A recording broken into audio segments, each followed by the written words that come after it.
Assalamualaikum warahmatullahi wabarakatuh.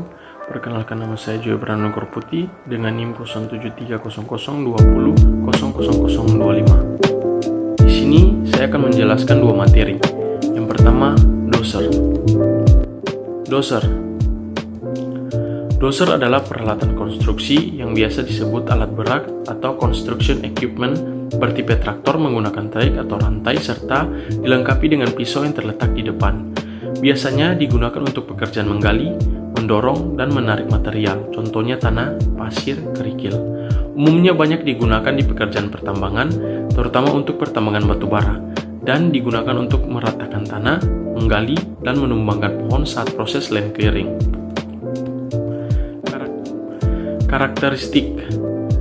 Yang pertama, selain blade sebagai perlengkapan standar, pada sisi belakang doser bisa dipasang perlengkapan tambahan berupa yang pertama ripper, untuk membongkar material yang tidak dapat digali menggunakan blade, biasanya untuk pekerjaan pemuatan jalan atau pertambangan. Yang kedua, winch, untuk menarik material, sering digunakan pada pekerjaan pengeluaran kayu di hutan. Tipe yang banyak dipakai di dunia pertambangan, yang pertama ada Komatsu dan kedua Caterpillar. Tipe doser yang pertama ada crawler doser. Crawler doser memiliki roda rantai. Doser ini menggunakan roda rantai dan memiliki daya dorong lebih besar, terutama pada medan yang lunak. Daya apungnya lebih besar karena kapasitas dari ground contact juga lebih besar. Namun, crawler doser dapat digunakan di berbagai medan, tak hanya di medan lunak, melainkan juga tanah berlumpur, medan kasar, keras, serta berbatu. Karena itu, penggunaannya lebih luas dan fleksibel. Di samping itu adalah contoh gambarnya. Yang kedua, ada wheel doser. Wheel doser memiliki roda baret. Doser ini menggunakan roda baret lebih lunak sehingga dapat beroperasi tanpa merusak jalan jika digunakan di jalan raya. Kecepatan untuk bergerak dari job site satu ke job site lainnya juga lebih besar. Wheel doser tak memerlukan alat angkut. Output lebih besar terutama ketika digunakan dalam kecepatan tinggi. Potensi kelelahan pada operator juga bisa relatif kecil. Di samping adalah contoh gambar dari wheel doser. Komponen. Ada 11 komponen. Yang pertama, blade, salah satu komponen doser yang memiliki fungsi mendorong material.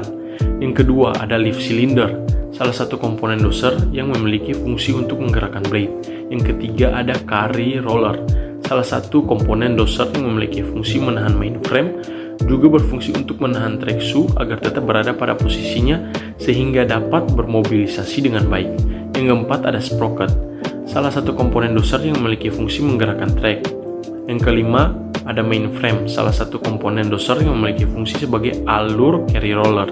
Yang keenam, ada strike frame, salah satu komponen doser yang memiliki fungsi sebagai batang penyangga blade. Yang ketujuh, ada trake, salah satu komponen doser yang memiliki fungsi sebagai roda doser. Yang kedelapan, ada cutting edge, memiliki fungsi meratakan permukaan tanah dengan baik. Yang kesembilan, ada end bit, memiliki fungsi untuk menyorok material agar masuk ke dalam blade. Yang kesepuluh, ada cabin, memiliki fungsi sebagai tempat duduk operator dan ruang kendali doser. Yang ke-11, ada engine, salah satu komponen bulldozer sebagai penggerak untuk menghasilkan tenaga putar sesuai kebutuhan. Siklus produksi, yang pertama memotong, yang kedua mendorong, dan yang terakhir kembali ke posisi awal. Ini adalah contoh dari gambar siklus produksi. Fungsi doser. Fungsi doser ada 4. Yang pertama, kemampuan melakukan penggalian atau digging. Yang kedua, kemampuan mendorong material atau pushing.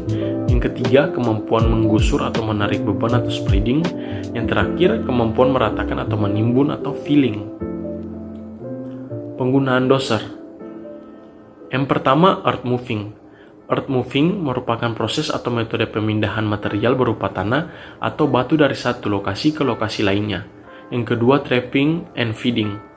Trapping for loader artinya dosernya menumpahkan ke loader, sedangkan feeding a belt conveyor, doser menumpahkan ke belt conveyor. Tipe pisau atau blade. Ada 4 tipe pisau. Yang pertama, universal blade atau U-blade. Jenis blade ini dilengkapi dengan sayap yang bertujuan meningkatkan produktivitas. Sayap ini akan membuat doser mendorong atau membawa muatan lebih banyak, sehingga lebih efektif karena muatan kecil akan tetapi terdorong. Tipe blade ini biasanya dipakai untuk pekerjaan reklamasi tanah. pekerjaan penyediaan bahan atau stockpiling, dan lain-lain. Yang kedua ada straight blade atau S-blade. Tipe blade ini sangat cocok untuk berbagai kondisi medan. Straight blade merupakan modifikasi dari U-blade. Banyak digunakan untuk mendorong material kohesif, penggalian struktur, dan penimbunan. Blade ini dapat berfungsi untuk menggali tanah yang keras dengan cara memiringkan blade. Manuver blade jenis ini lebih mudah dan dapat menangani material dengan mudah. Yang ketiga ada angling blade atau A-blade. Blade dengan posisi lurus dan menyudut juga dibuat untuk yang pertama pembuangan ke samping atau side casting, kedua pembukaan jalan atau pioneering roads, yang ketiga penggalian saluran atau cutting ditches, yang keempat sangat efektif untuk pekerjaan side hill cut atau backfilling. Yang terakhir ada cushion blade atau C-blade. Tipe blade ini dilengkapi dengan rubber cushion atau bantalan karet yang fungsinya untuk meredam tumpukan. Selain untuk push dosing, blade juga dipakai untuk pemeliharaan jalan dan pekerjaan dosing yang lain. Lebar C-blade memungkinkan peningkatan manuver. Lanjut ke materi kedua, yaitu scraper.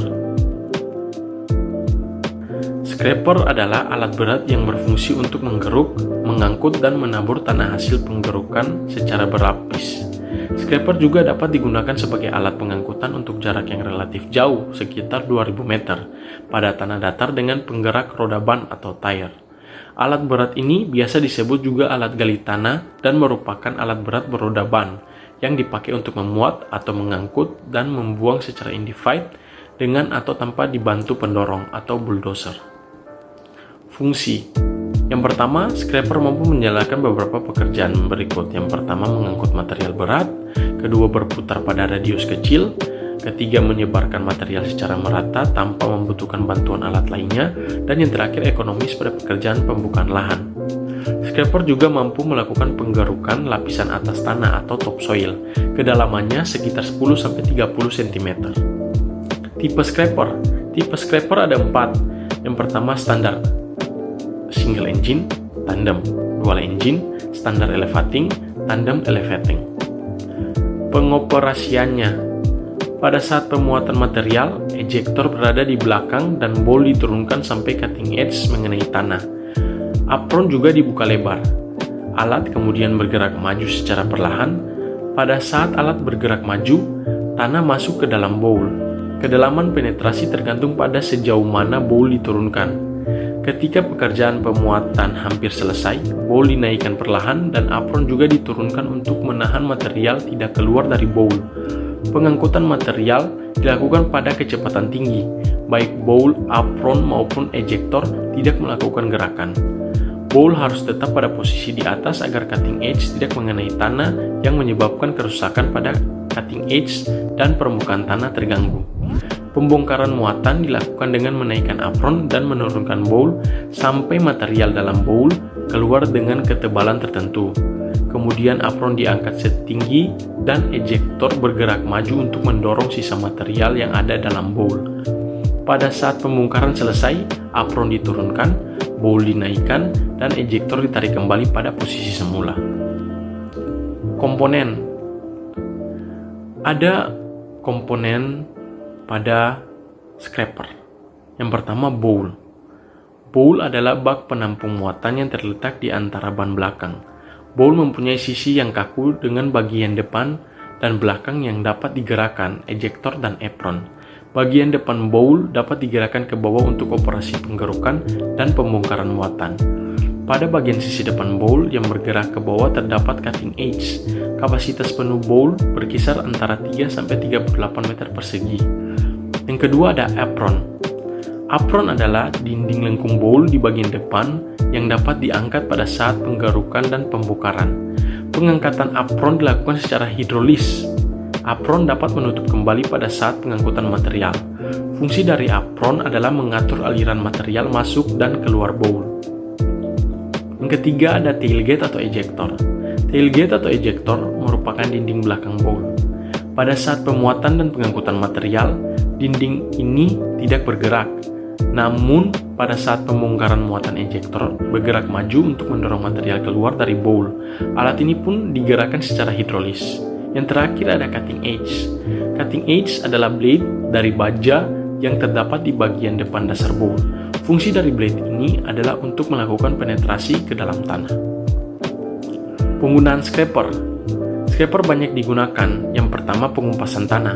Pengupasan tanah pucuk atau topsoil, pengupasan tanah tertutup atau overburden dengan atau tanpa penggaruan, pengupasan biji dan batu bara dengan atau tanpa penggaruan. Yang kedua ada reklamasi, leveling, dan contouring. Yang ketiga, kegiatan umum. Yang pertama stockpiling dengan reclaiming, yang kedua persiapan lokasi, yang ketiga konstruksi jalan, yang terakhir kolam dan parit. Teknik pemuatan. Yang pertama, scraper didorong oleh doser, kedua tandem scraper gali muat sendiri, ketiga elevating scraper gali muat sendiri, dan keempat dorong tarik scraper alternatif gali muat. Faktor-faktor produksi alat. Ada beberapa faktor-faktor produksi alat. Yang pertama swell factor, kedua bobot isi, ketiga kemiringan jalan, keempat rolling resistance, yang kelima jarak angkut, keenam kecepatan maksimum, ketujuh efisiensi kerja, kedelapan ketersediaan mekanis, kesembilan tenaga atau HP, dan yang terakhir tipe scraper. Faktor-faktor perhitungan biaya. Ada beberapa faktor-faktor perhitungan biaya.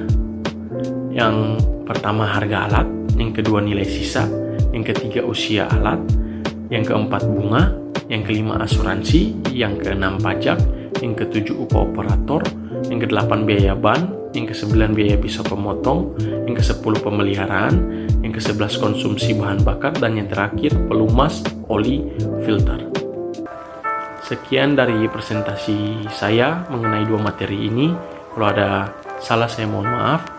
Sekian dan terima kasih.